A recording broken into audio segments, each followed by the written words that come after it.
Hello friends, welcome back to our channel ఈ సేవ మీ అందరి సేవలో. తెలంగాణలో కొత్త రేషన్ కార్డులు మరియు రేషన్ కార్డులో పిల్లల పేర్లు ఎక్కించుకోవడం కోసం ఎదురు చూస్తున్న వారికి ఇది ఒక గొప్ప శుభవార్త అని చెప్పాలి. ఎలక్షన్ కోడ్ ముగిసిన వెంటనే ఎప్పటి నుంచో ఆగిపోయి ఉన్న రేషన్ కార్డుల పంపిణీ మొదలు పెడదామని రెవెన్యూ మరియు గృహ నిర్మాణ శాఖ మంత్రి పొంగులేటి శ్రీనివాసరెడ్డి గారు తెలిపారు. 2014 నుండి కొత్త రేషన్ కార్డులు మరియు రేషన్ కార్డులు మార్పులు చేర్పులకు దరఖాస్తులు తీసుకున్నప్పటికీ ఇంతవరకు అప్రూవ్ అయితే చేయలేదు. హుజురాబాద్ బై ఎలక్షన్ తర్వాత మొత్తానికి రేషన్ కార్డు దరఖాస్తులు నిలిపివేయడం కూడా జరిగింది. అప్పటి నుండి ఇప్పటి వరకు కొత్త రేషన్ కార్డు దరఖాస్తులు మరియు రేషన్ కార్డులో మార్పులు చేర్పులకు మీ సేవలో దరఖాస్తులు తీసుకోవడం లేదు.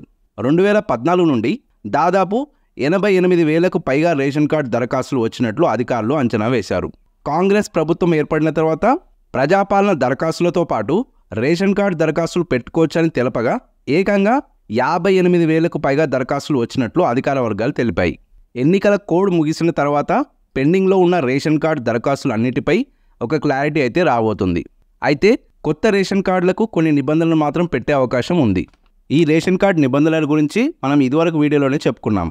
అయితే కారు, బంగ్లా, 10 ఎకరాల పైన భూమి, డాక్టర్, ఇంజనీర్ లాంటి ప్రొఫెషనల్స్ ఉన్న కుటుంబాలకి ప్రభుత్వం రేషన్ కార్డులు ఇవ్వబోదని ఇదివరకే తెలపడం జరిగింది.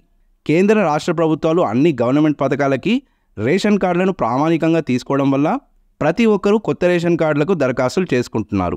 అయితే ఇందులో ఎవరు అర్హులు, ఎవరు అనర్హులు అని తేల్చేందుకు 360 డిగ్రీస్ సాఫ్ట్వేర్ని కూడా ప్రభుత్వం ఇప్పటికే సిద్ధం చేసింది. జూన్ 4వ తేదీన ఎలక్షన్ ఫలితాలు రానున్నాయి. జూన్ 5న ఎమ్మెల్సీ ఎన్నికల ఫలితాలు కూడా వస్తాయి. ఆ తర్వాత ఎలక్షన్ కమిషన్ వారు ఎలక్షన్ కోడ్ని ఎత్తివేస్తారు.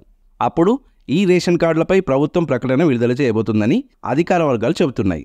కేవలం రేషన్ కార్డులే కాకుండా ఇందిరమ్మ ఇళ్ల పథకం యొక్క విధి విధానాలు ఖరారు చేసి ఇల్లు లేని ప్రతి ఒక్కరికి ఇందిరమ్మ ఇల్లు ఇస్తామని, కొత్త పెన్షన్లు, గ్రామాల్లో పాఠశాలలు, రోడ్లు, కమ్యూనిటీ హాళ్ళు నిర్మిస్తామని, అలాగే అసెంబ్లీ ఎన్నికల మేనిఫెస్టోలో కాంగ్రెస్ పార్టీ ఇచ్చిన హామీల్లో భాగంగా 6 గ్యారంటీలు అమలు చేసి తీరుతామని మంత్రి పొంగులేటి శ్రీనివాసరెడ్డి గారు ట్విట్టర్ ఎక్స్ వేదికగా తెలిపారు. ఇప్పటికీ రేషన్ కార్డు ఉన్నవారికి కొత్త డిజిటల్ కార్డులను అందించేందుకు ప్రభుత్వం సన్నాహాలు చేస్తుంది. అయితే 2014కి ముందు ఫ్యామిలీ ఫోటోతో కూడిన రేషన్ కార్డు ఉండేది. ఆ తర్వాత కేవలం ఫ్యామిలీ మెంబర్స్ నేమ్స్తో ఆన్లైన్ ఫుడ్ సెక్యూరిటీ కార్డుని అందించారు. ఇప్పుడు కాంగ్రెస్ ప్రభుత్వం కొత్తగా డిజిటల్ రేషన్ కార్డులను అందించేందుకు నమూనాలను కూడా పరిశీలిస్తుంది. మరి ఇప్పుడు కొత్త రేషన్ కార్డులకు మరియు రేషన్ కార్డులో మార్పులు చేర్పులకు మీ సేవ ద్వారానే అప్లికేషన్ స్వీకరిస్తారా, లేక ఎంపీడీఓ, ఎంఆర్ఓ ఆఫీసులలో మాన్యువల్ దరఖాస్తులను స్వీకరిస్తానే అనే విషయం గురించి కూడా ఇంకా క్లారిటీ రావాల్సి ఉంది.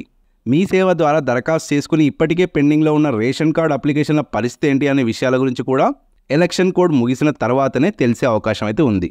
సో రేషన్ కార్డులపై ఎటువంటి అప్డేట్ వచ్చినా కూడా మన ఛానల్లో వెంటనే ఇన్ఫర్మేషన్ అయితే ఇవ్వడం జరుగుతుంది. అయితే మన ఛానల్లో వీడియో పోస్ట్ చేసిన వెంటనే మీకు తెలియాలంటే మన ఛానల్ని సబ్స్క్రైబ్ చేసుకొని పక్కనే ఉన్న బెల్ ఐకాన్పై క్లిక్ చేయండి.